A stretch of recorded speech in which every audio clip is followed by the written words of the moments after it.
आज के homeopathic video में आप सभी का स्वागत है। आशा है आप सभी स्वस्थ और प्रसन्न होंगे। आज मैं होम्योपैथी की ये बहुत ही कीमती दवा जिसका नाम है सेलेनियम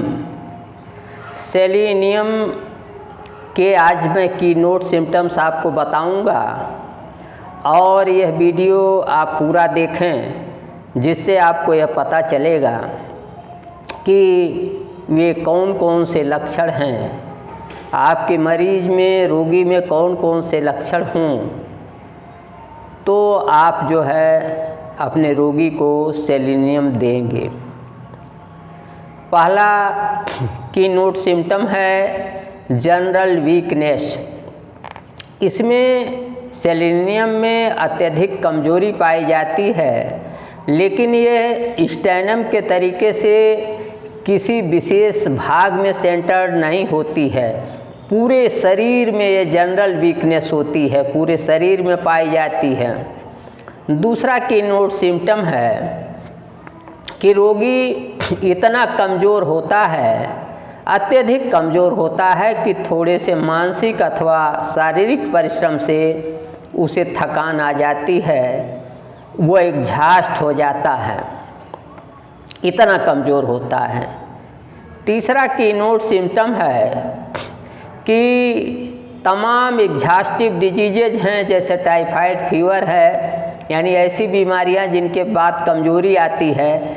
तो अगर बीमारियों के बाद की कमज़ोरी हो या धातु स्राव के कारण, अत्यधिक धातु स्राव के कारण, सेमिनल एमिशन के कारण कमज़ोरी हो, तो इन दोनों कमज़ोरियों के लिए सेलेनियम बहुत ही अच्छी दवा है। सेलेनियम की एक विशेषता यह है कि इसकी कमज़ोरी विशेष रूप से मेल सेक्सुअल आर्गन्स को प्रभावित करती है। मेल सेक्सुअल आर्गन्स में जो कमज़ोरी होती है उसके कुछ कीनोट सिम्टम्स हैं। वह है इरेक्शन स्लो एंड वीक। उत्थान जो है वो धीमा और कमज़ोर होता है, और मैथुन के समय, क्वाइसन के समय इमिशन जल्दी से हो जाता है, और इन क्रियाओं के बाद रोगी जो है वह हताश होता है और मानसिक रूप से हताश हो जाता है, चिड़चिड़ा हो जाता है और कमज़ोर हो जाता है। अगला कीनोट सिम्टम है strong Dzire but physically important, यानी मानसिक रूप से उसे इच्छा बहुत होती है, सेक्सुअल डिजायर अत्यधिक होती है, लेकिन रोगी शारीरिक रूप से असक्षम होता है, अशक्त होता है। सेलेनियम के रोगी में सप्ताह में 2 या 3 बार सेमिनल एमिशन हो जाता है, लेकिन सेलेनियम के रोगी की यह विशेषता है कि धातु स्राव होने के बाद उसके कमर में बहुत दर्द होता है, कमर में बहुत कमज़ोरी लगती है, कमर में लंगड़ापन आ जाता है।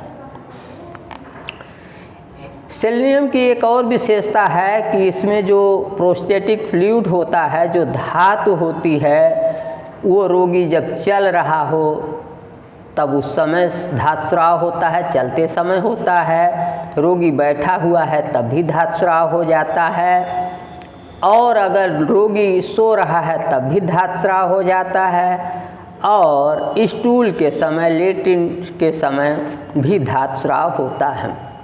तो इस तरीके से सेलेनियम के रोगी को धातु स्राव जो है वो बैठते समय, चलते समय और स्टूल के समय, इसी तरीके से नींद में भी, सोते समय भी ये धातु स्राव हो जाता है।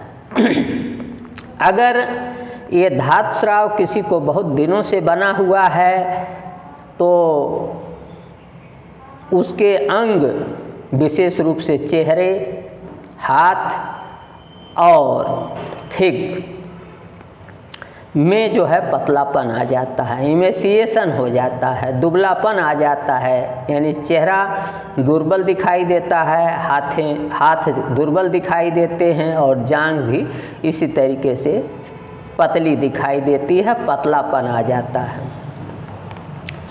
सेलेनियम के कॉन्स्टिपेशन के कब्ज की एक बहुत बड़ी विशेषता है कि इसमें सैनिकुला नामक दवा के तरीके से मल इतना बड़े साइज का होता है, मल इतने बड़े आकार का होता है कि वो निकल नहीं पाता है और रोगी को मल को अंगुलियों से बाहर निकालना पड़ता है। इस तरीके से भयंकर कब्ज होती है due to the large size of the stool, यानी मल का साइज इतना बड़ा होता है। इसी तरीके से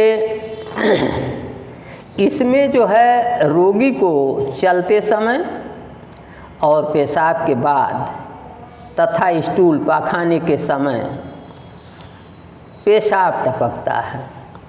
तो इसके रोगी को चलते समय या पेशाब करने के बाद या पाखाने के समय पेशाब टपकता है तो वहाँ भी हमें सेलेनियम को देखना होगा।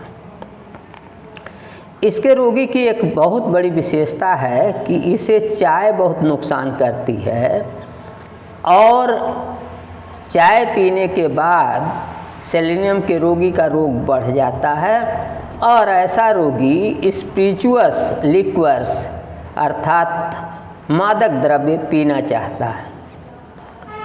सेलेनियम की एक और विशेषता है कि इसमें गले में जो है होर्सनेस होती है, खराश होती है, आवाज़ बैठी हुई होती है और विशेष रूप से अगर रोगी जो है गाना शुरू करता है सिंगिंग के टाइम, उसे म्यूकस अब गले का म्यूकस जो है उसे क्लियर करना पड़ता है। इसके लिए वो खंघारता है जब बोलना उसे शुरू करना होता है।